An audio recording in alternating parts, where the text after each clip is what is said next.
Those are but actually, yes, arranged marriages typically do happen both either in youth or before your children are even born.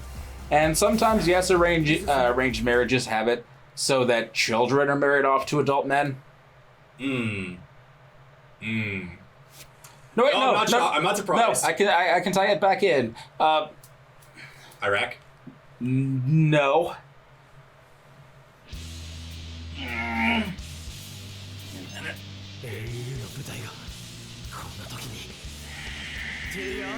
He's processing, folks. I know his colloquial name, but his real name is skipping me for the moment. Okay. While we're going that, we're going to be actually getting a head start on the level to actually fuck up the thrones. First, another 60 enemies to go, though. Ah, fuck it. The colloquial name makes it better and worse. Chocolate Man. Oh, right. Yeah. I remembered the wife slash Galileo sister's name, but it was Amelia or something. Yeah. I might want to Electra for a second, but like, no, it starts with an A, though. Pretty sure about that. Fuck. McGillis. Yeah. What the fuck how do I remember the girl's name first? That's a great fucking question, actually. Does that say more about me than it does about him? Probably, because Miguel, to be fair, I don't, okay. I know I have a fairly Irish last name, but anything that starts with a Mick, I usually don't end up remembering if it has more like 3 syllables following that. Miguel Gorilla. Yeah, pretty much. Don't worry, Irish last names are kind of hard to keep track of sometimes, trust me. Kulane. It's apparently Kulan. Yeah, Gesundheit. I'm not a fan of the Gaelic language, personally. No, because in Fate Route, when Saber is summoned, Saber guesses who he is immediately, and she's like the Hound of Kulan. Oh. And he gets uppity. Gets out, Adam. Oh, I do have to about my partner. I might be able to max him out now. Much? I think I've already shown this one off before, but this is funny. I think I did. That's not. I need to run an intercept.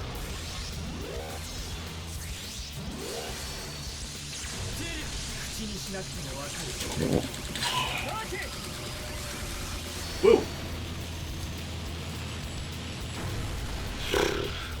Yeah, like I said before, fortunately a lot of his attacks generally revolve around big fuck-off cannon.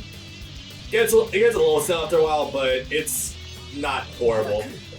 Oh yeah, that reminds me. Speaking of orphans, Bamrise announced a new mech anime last week, and it looks kind of neat, if not for the fact that they walk like Avas. I'm like, wait, that logo though, that text, it looks exactly like the Orphans logo, or at least the way the text is displayed on that logo. Huh. But this has nothing to do with it. Clearly, because whatever the hell these things are, they're not gumballs. Yeah, that's weird. I think I missed that announcement. No, you saw it, because you said, huh, that looks neat. Oh. Huh. It's not going to mine offhand, though. I think it was revealed literally the last day we recorded. I think you're right. That might have something to do with it. That would have been... Yeah, that would have been a week ago now. And this is a great opportunity to highlight that outside of stupid Build Diver shit, and I guess Hathaway movies, neither of which actually count, we still haven't gotten a new fucking Gundam in literally 6 years. What the fuck? And counting. And counting. Hey Sunrise, what the fuck? Bamco. I mean, we have Hathaway's Flash happening, but that's not a new series. That's just an expansion to UC, which we get like every year anyway. But also, like, who actually gives a shit?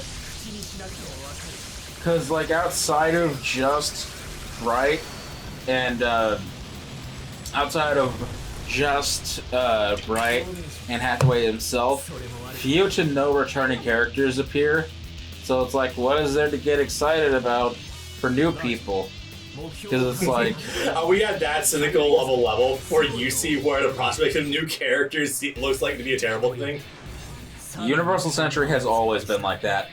You know what Zeta? Who the fuck are all these new people? Oh no, Double Zeta, that's what I meant. Where's Amuro? Where's Char? Where's Camille? Wait, Camille's still in that fucking coma? You got rid of him? What the fuck do you mean he was gonna contribute literally nothing to the show while being brain dead?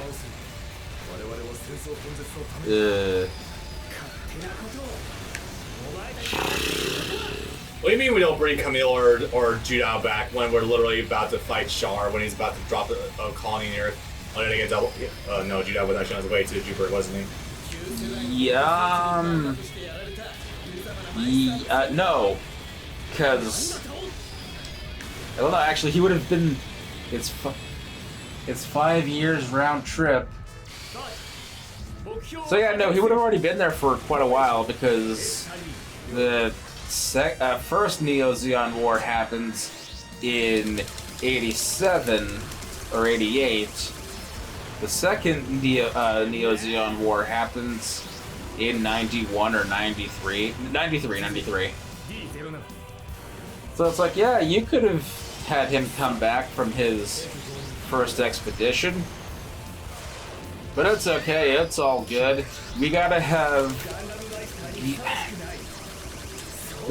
Greystoke preparing to send new types into the next galaxy, into the next solar system. Ooh. Yes, line up all for me, why don't you? Even better. And Camille's never touching a robot ever again since, you know, that gave him the brain dead.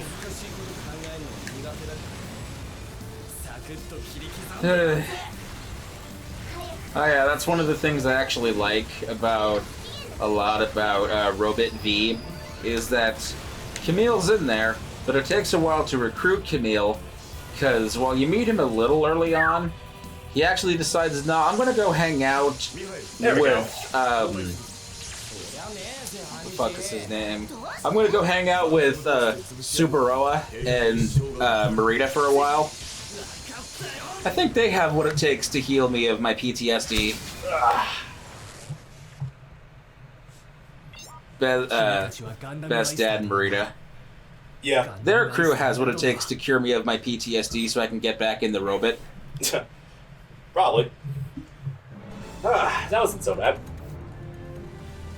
That bazooka really fucks up bosses 6 ways to Sunday. Unfortunately, the choreography I don't think was as good as the first go around because it seemed to be focusing a lot more on just Tieria himself. The first go... Did you die? Was I not paying attention? Wow, you were really not paying attention because no, we did this exact same boss fight back with Setsuna. Oh right, yeah. With a really, really good choreography. Oh right. That was like a year ago. For a long time, it feels apart. I mean, that only really stopped us for like a month. And then we were just like, fuck it. I'm gonna try again. I don't think... Wait. Mission A. Maybe I should switch to a different... Let's see how it handles. No, I think I'm okay. Because the Virtue naturally has pretty fucking high HP anyway, so I should be alright. I don't know, that doesn't be too terrible. Because if we're up against the Jinxes, No, we are up against the Jinxes. This would have to be that because we fought the Thrones, and the Wrath of the Thrones is when Ribbons delivers the pseudo-GN drives to everyone.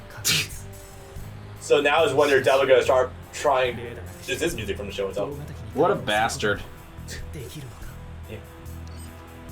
Oh boy, here we go.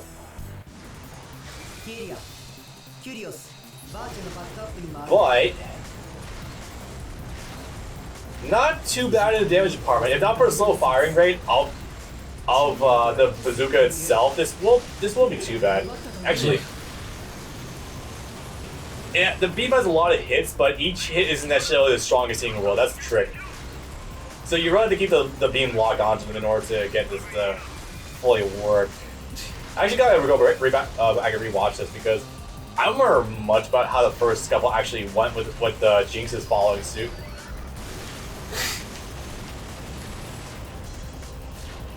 We'll just probably talk about this at some point. So part of the whole thing about it, at this point in time, Tieria has no idea what the fuck he should be believing anymore.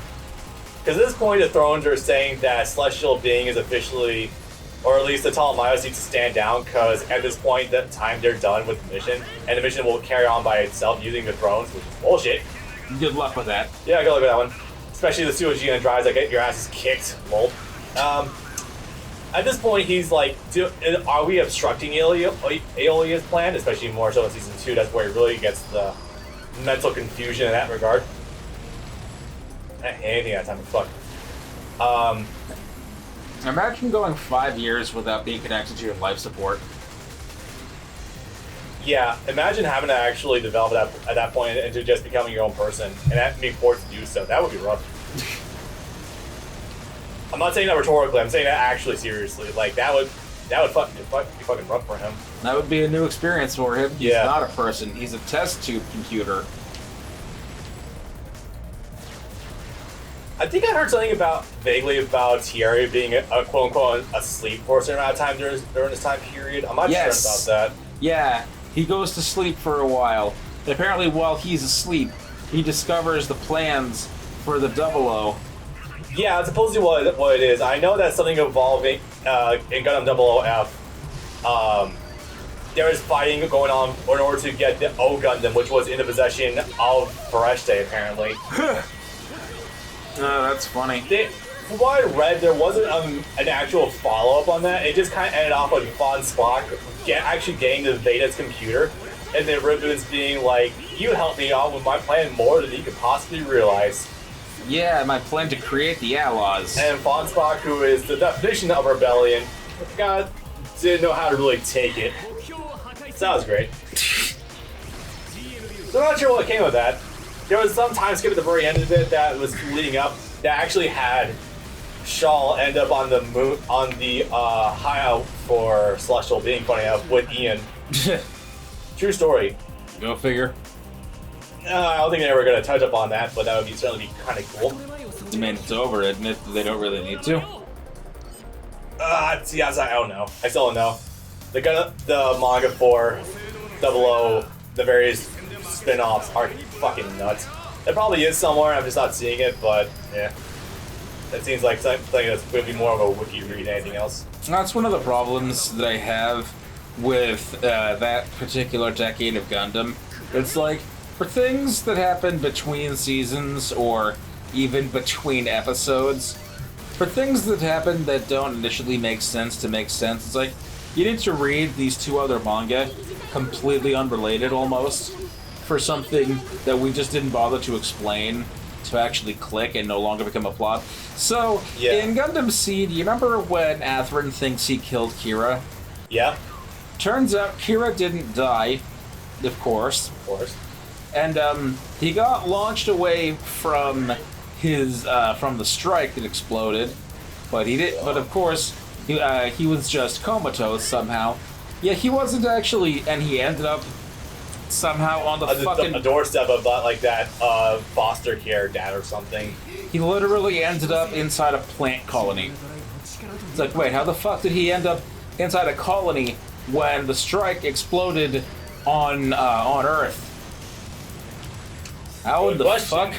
So it turns out that he got launched into a mountainside or something, and he was alive, just very damaged in a coma. He was apparently carried off to the plant by the dudes from Seed Astray. Oh, hey, look what's coming. The boy. I'll take the blow for you. It's unfortunate this one sequence of events because Tieria is having a bit of a mental breakdown as what will lead into a chain of events that would lead to Lock-On dying. But I got you, bro. Yeah. That would cost him his shooting eye. Yeah. But I guess no, this isn't funny. Okay. But did you caught what I said, though? Yeah, I caught what you said. Yeah, so I guess these stories are connected now, inseparably. We're just going to decide retroactively that Comatose Kira got to the colonies because the characters from this unrelated manga touched down on or near Orb literally right now. And we're just going to have one of them go and take him up to the plant colony for some reason. Okay. And he's gonna go completely unnoticed in there. And somehow also going to be sent to the exact same place where Lacus is staying. I'm sorry, Lacus. Thanks, new dub. Ugh. Like, why? Why would... Why any of that? Junk Guild, why would the Junk Guild go immediately to the plants after just touching down to Earth? Yeah. Huh. So it's like, yeah, that's a thing that you're never gonna know how he survived unless you read that manga, or I guess played Crossrays, but read that manga. Because that also doesn't come up in that Astray OVA either. Huh. Yeah, then again, the Stray movies were kind of literally just more previews than actual movies. The Red Frame OVA was great fun. The Blue Frame OVA was kind of crap. I thought they were both pretty good, but the red one was definitely more enjoyable. Nothing happens in the Blue Frame one. We're going on a mission. It's like to do a thing, but I guess we're not going to actually have any action, and we're literally going to cut it off before an actual fight can start. Ah, I see. You actually did watch the OVAs then. Yeah. Doesn't that just make you like salivate at the idea of more of that? Like specifically that more of Steve that's away from Kira. For the red team, sure. For the blue frame, I think there's something to work with there. Yeah, for the blue frame, I don't give a shit because you don't give me anything to latch onto. It's like I know these characters. I played their story in Crossrays. They seem like cool dudes, but Brown haired guys seem pretty cool if you were to actually give them something to do.